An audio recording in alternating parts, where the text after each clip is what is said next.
Hey guys, thought I'd pop on and do a quick video here. Just my regular once a month SGC submission, my regular 4 cards that I do through Group Submitter. I'm very happy with. They go by the name Baubles and Ball Cards. He's got tons of videos on YouTube, and they got a really good Facebook group that I totally recommend, and they are total SGC guys, and I'm quite happy with them. I'm quite happy. They do they're such a good group. They do a one submission a month kind of thing, and I throw in my regular 4 cards, and yeah, the turnaround time is fantastic. It's usually about a month door to door, but like they, kind of need them by a certain time, so I try to get them a little early, and then their shipping time, and then back to them, and then back to me, kind of thing. So it's about a month, maybe a little bit more, which is still, hey man, I got cards at PSA that I sent away November 7th of last year that I have not, that are still in research and ID. So, and I've gotten multiple submissions sent away and received back and everything else from SGC. So I can't complain. And they do, and I'm quite happy with their grading and everything else. So I have my regular 4-card submission. Oh, and I did want to say, using, I'm in Canada, and I have done my very first SGC submission. I did straight through the company, and finding a good group submitter in the States will save you some cash. I found there's a big savings in cash going through a group submitter. These guys, SGC, I think is $30 a card, and these guys will do it for $25. So it's like $5 a card savings right there. But the biggest saving is in shipping. Like my shipping down to those guys is $13. I can usually do it for 13 bucks, get it to them. They take care of the shipping from their group to SGC, and then back to their group again, and then shipping back to me.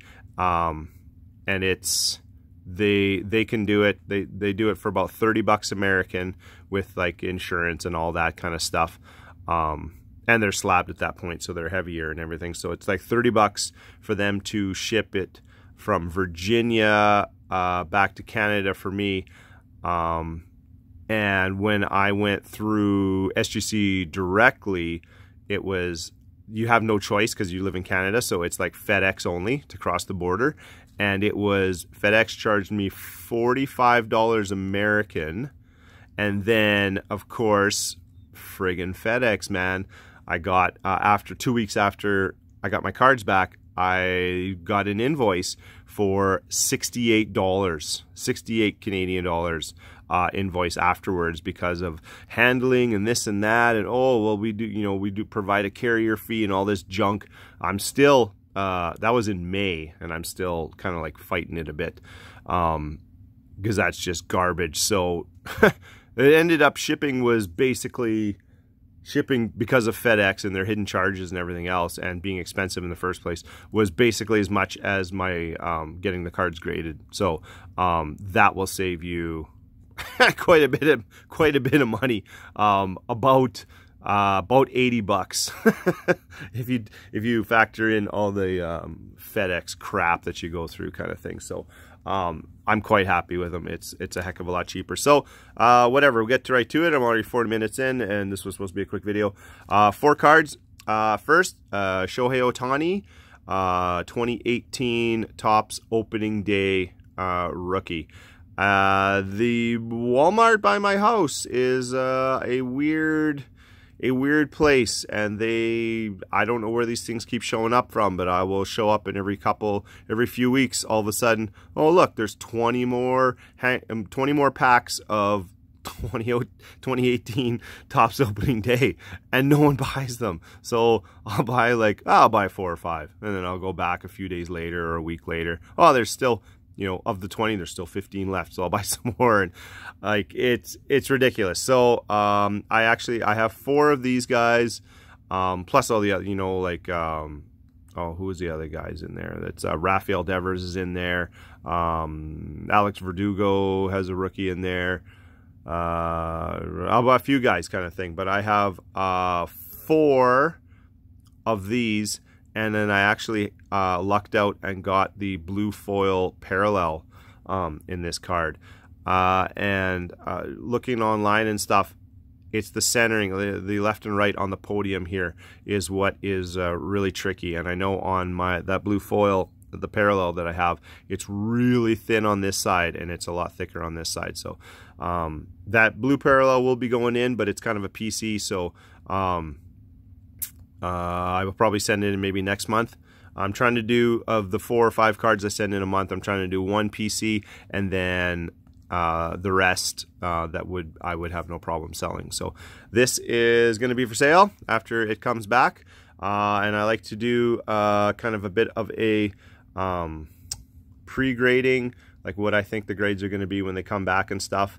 SGC, I seem to be doing not too bad. I feel like I'm quite critical of the cards in the first place, and I don't like to say that I think a card is going to get a 10, because the difference between a 9.5 and a 10 is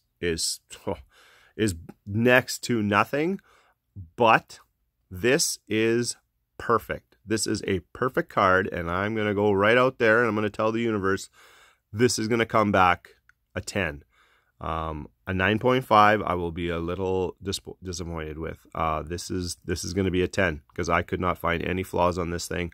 Surface, edges, corners, the centering, everything is spot friggin' on. So this, I'm going out, I'm predicting a 10 on that one. Second, 1991 Upper Deck Classic Confrontations. This is the Magic versus Jordan. This one with the older Upper Deck stuff, the holograms are touchy. Especially like the if you're a baseball collector, the 89, the inaugural 89 set, the holograms on the back are in the shape of a diamond. Try to find a Griffey with a good hologram, because that is the first place they look, and the first deductions that they take off a surface is a bad hologram. But this one is pretty nice. It's got a bit of a rough top on it, but all the corners are there and the edges and everything. So this card, what did I say for this card? I'm going out and saying a 9.5, just because the centering left and right is dead on. I find it a little easier if you tip it sideways, but the top and bottom centering, I'm not sure if they go by the yellow line or the outside of the Classic Confrontations, the box here. But yeah, if they go by the edges of the box, it's really not too bad, but I feel like they probably go off the yellow line here. So top and bottom centering is what is going to prevent this from being a 10, and I am going to go out on a limit and say a 9.5 on this guy. Cards from back in the day, Pack Fresh in 91. This is also a 91. This is the 91 Fleer, Michael Jordan. I am submitting this one basically just because of the blue border on these cards, and this one, the blue border is rock solid. There's no chipping. The corners are fantastic. It's sharp and everything else. The only thing I'm a little worried about is the left and right centering. I think the top and bottom centering, that red line top and bottom, looks really, really good. But the left and right, I'm not sure. So I'm going to say a 9.5, but I'm hoping possibly for a 10. But I'm probably thinking a 9.5 on this card. And only because of that stinking centering. I don't know if it's off or what. I looked at some ones online, and they kind of looked like basically the point at the bottom of his sweatband here at his elbow.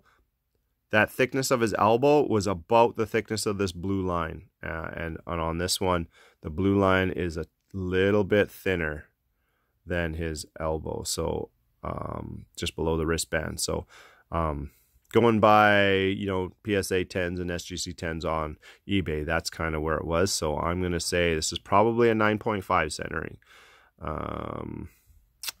Yeah. Last but not least, those were all cards that I will probably, I will have no issue selling. This is my one PC card for the submission, and it is my 1986 Fleer Jordan rookie. This card, I bought this card in 1991, way back in the day, at a consignment shop. It was called the Antique Mall.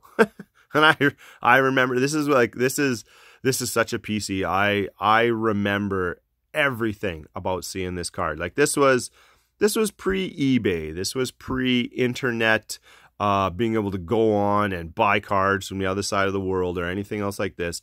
This was back when if you couldn't physically see and feel and like pick up the card, then you couldn't buy it. Like you could pick up the phone and start phoning around to some of the card shops and see if anybody happened to have one, which nobody ever did. So if you didn't luck out and find one of these in the wild, then you didn't get one, and that was basically it. And this was 1991, and I was waiting for a buddy.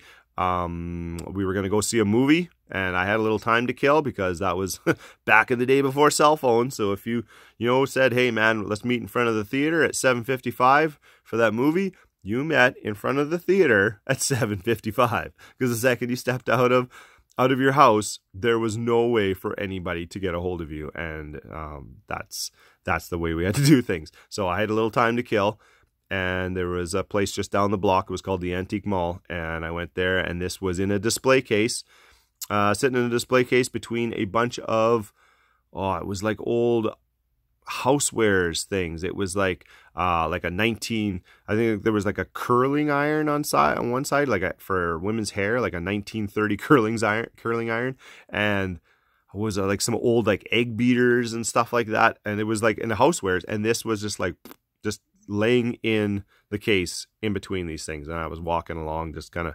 whatever, just killing time. And it was a consignment shop, so it was like a bunch of basically really old stuff that people had, that everything was for sale.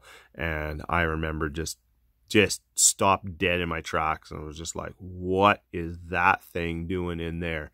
And I had to go and find somebody. It was on like a Wednesday or Thursday night, because that's when they had late movies and things, late night shopping.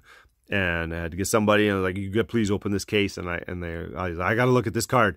And it was $100, which was, this is 1991, and I was in grade 12. So I did not have a lot of cash, and $100 was a lot of money, and I had to put it on layaway, if anybody knows what that is. Not really a thing that they have anymore, but I did not have $100, so I put it on layaway, and I had to come back. It was like 3 weeks. I paid off, whatever, a third of it, like whatever that is, $33 a week for 3 weeks, and on the third week, I was able to take it home, and it's not one of those 86 Fleer Jordans.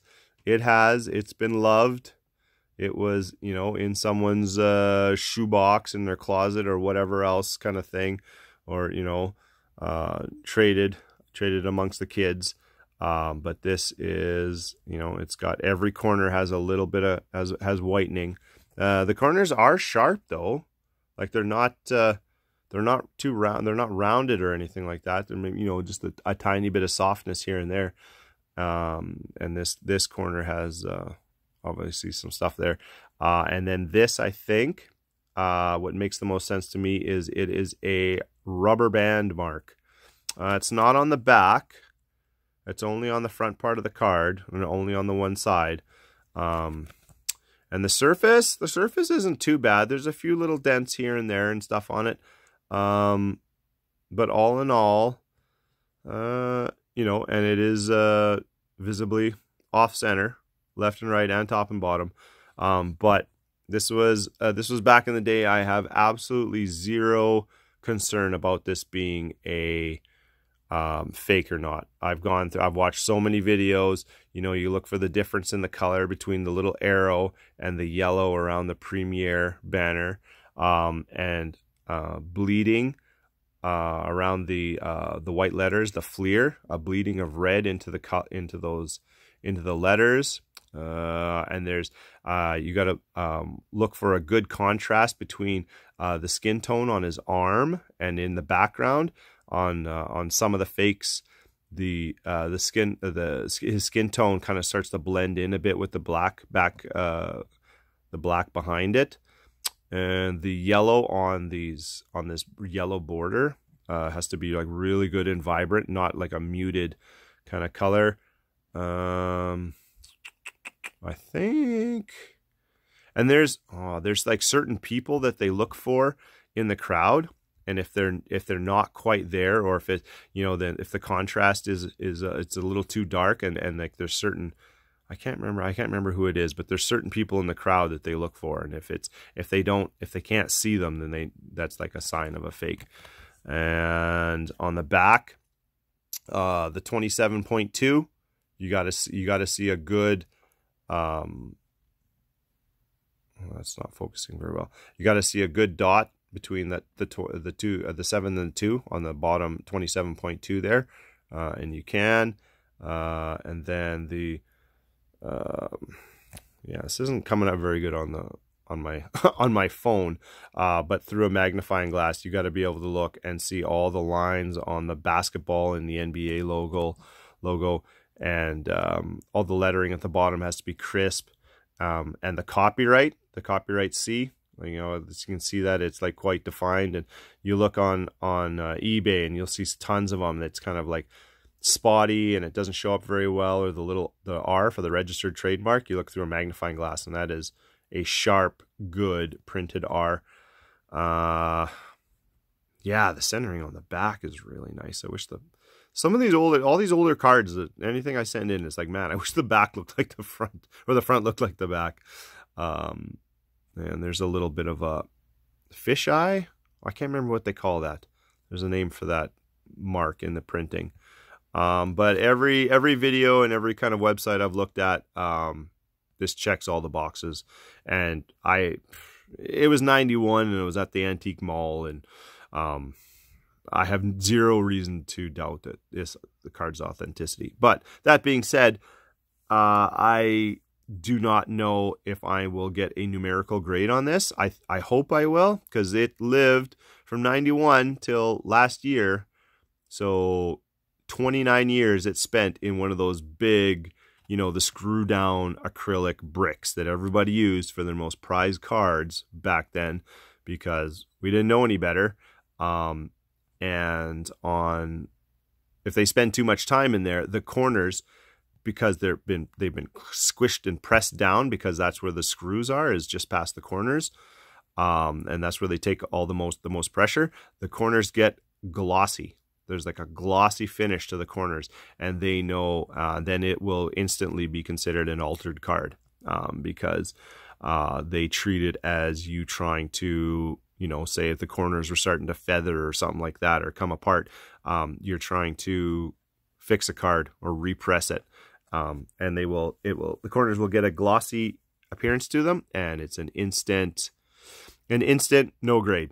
They won't grade it. So I'm sending this with instructions, and I believe all the cards that Baubles sends, they all have the instruction. If they won't get a numerical grade, I just want it slabbed. So I'll take an A. I'll just take an A for authentic, because this is going nowhere. This is my card. This was back right in my prime of collecting back then, and it was, you know, I still remember exactly seeing this thing and the way I felt, and I was like, oh my god. It's like, get me someone who works at this place now, because this case has to be opened up, and I need to see this thing. Like, this can't be sitting here. And yeah, so I'm gonna hold it here very nice and still for a few more seconds. I'm going to try to make a thumbnail. As far as I know, that's how YouTube does it. They just kind of take a still, whatever, non-moving frame kind of thing. So hopefully that was enough. That's my 86 Fleer. Just looking to get it slabbed. Numerical grade would be fantastic, but I will take an A. Doesn't matter. It's just going to go up on my shelf and spend the rest of its life, well, not in a box anymore, because that's where it has been for way too many years, but out where I can see it. And wow, yeah, 20-minute video for 4 cards.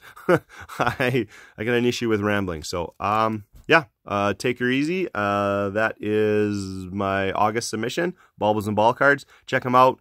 Go to Facebook, whatever, join the group. They're great guys. Really enjoy them. So talk to you later. Peace.